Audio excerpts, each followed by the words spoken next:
I am Milton, son of a carpenter and Mary. Daddy carpenter worked on skyscrapers, Mom Mary Ann. I'm son of carpenter Mary. I get to make parables, and this one is a fire and brimstone one. It's a funny one, at least it attempts to be, but it is a mean one.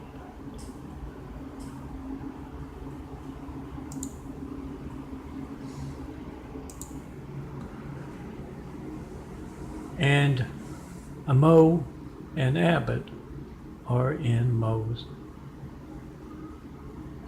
basement. They both got shovels, they're digging away. And Abbott says, Mo, why are we doing this? The game's on upstairs.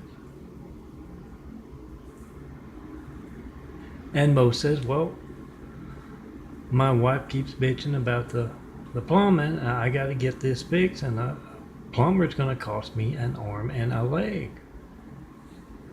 An arm and a leg, Abbott. You want me to lose an arm and a leg? And they're digging and digging, and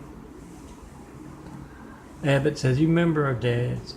When we dig holes in the backyards. They're friends from way back.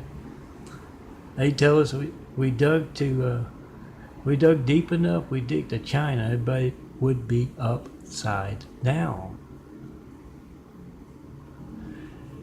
And Mo says, let's talk, Abbott, more digging.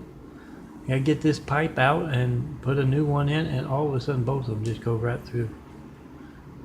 Right through the hole. Hole gives way, cave in, and they land in hell on earth.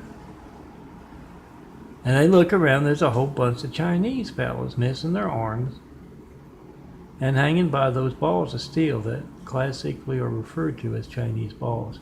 Also referred to as the devil's people living among us balls. And they're hanging by balls or other items, balls of steel, going against Mother Nature worldwide for as far back as the history books go, at least what you'll find in the library.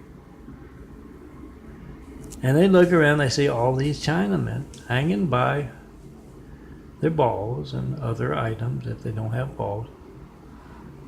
And Abbott says, you know, these guys look like Tommy. And I've heard of that. Someone on the streets, more than one, I think, has taken to turning my Tommy parables with my nice imagery slideshows like this. And yeah, even paired with regular slideshows that look a whole lot better than this looks on video. But they take and they act them out. Somewhere in the streets they come up with guys with no arms or who can act like they got no arms. And they do the funny skit kind of stuff, the funny stories, funny parable. And Tommy has a certain look in one of what Abbott's been watching, and these guys all look like him. Yeah, the street guy who makes this funny street parable, he doesn't tell them. He actually gets them from hell on earth. And they're all hanging by the balls. Folks are, you know, put to work. Part of retooling the streets, put to work. They'd much rather be doing this than what they were doing. They're mopping up, you know, what comes out of Harry. What comes out of, oh, I jumped ahead. What comes out of all those Tommies.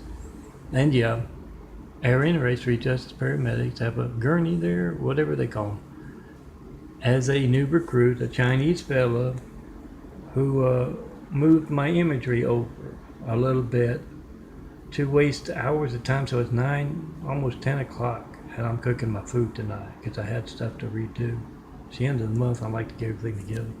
So he's got Harry and Ray has the head of that group, and the other street justice paramedics with them. They got the others, and they're gonna make for a funny. You know, they tell me they have some funny but very mean ways of removing those arms, drawing, quartering, or at least halving, still being around. I'm told, as well as a pressing engagement. But yeah, this is a mean fire and brimstone. Don't stick that arm in the wood chipper. It's going to hurt like hell for a long time to come, Tommy. And you're going to witness what happened to those today. And my plate tappers. They had to come and drag them away this morning. They kind of had an accident up on the road. If you know my Mean Street Fiction, you know it. You got the high-tech toys that can zap you. Supposedly supposed to cause a heart attack or something like that, but these guys that I talk about are usually inept. And on their way to hell on earth, and yes, Abbott and Moe, they look around, they don't want to get on the wrong side of those who have been hanging. All these folks, I mean, a big cavern. Must be 1,000 people in this particular hell on earth, or at least this wing of it. And so Moe climbs up one of the Tommies, and then he cusses him out as he does it. Moe climbs up one of the Tommies back up into his basement, and Abbott does the same. And he goes up to his wife there, and he can pull a chest over the hole or something down there. And his wife says, "Are you wised up? You gonna get a plumber in there to do this?" And Moe says, "No, we're moving. Get your stuff." She says, "Yeah, great, but when?" And he says, "Right now. We're getting out of this." Good idea. I'm Melton, son of Carpenter Mary Stone Cold. I don't have time for a nice, a sweet, a prayer parable tonight because of the devil's people walking among us. Why, Lori's hatred, folks. Wasting so much time today with high-tech toys. So I made my mean one. Pick up your phones, make a video, pass it along. And hopefully I can get to more fun stuff. Maybe some non-archaeologists digging in the basement. They find a 2,000-year-old mummy, and they got to unwrap him and breathe life into his mane so he can deliver parables on video now, not just papyrus. Don't worry, Milton is a little stiff after all these years. But he's a very, very friendly mummy. See for yourself. Girls. 424-229-4140. Make a video of your hijack lifeline, yada, yada, yada. Then come see me in person and unwrap a smile.